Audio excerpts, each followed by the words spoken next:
રાજ્યની પ્રાથમિક શાળાઓમાં બેદરકારીના અનેક કિસ્સાઓ સામે આવતા હોય છે, ત્યારે વધુ એક ચોંકાવનારા કિસ્સાએ અગાઉના કિસ્સાને સત્ય સાબિત કરી દીધા છે।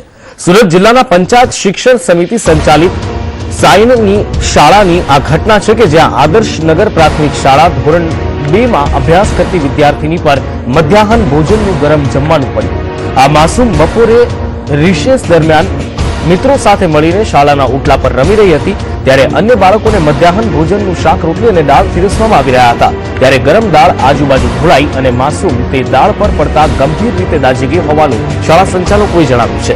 બાળકની પીઠના ભાગે ગંભીર ઈજા થઈ છે, તે દાઝી ચૂક્યું છે અને તેને હાલ સારવાર અર્થે ખસેડવામાં આવ્યું છે, જ્યાં તેની તબિયત સુધારા પર હોવાનું તબીબ જણાવી રહ્યા છે।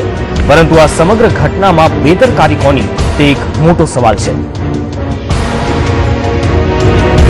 वो दाल भगोना रखा होगा तो वो प्लेट में रखा होगा तो इसी कारण मतलब गिर गई है, फिसल गई थी दाल पर, पैर पड़ गया होगा तो वो फिसल गई है।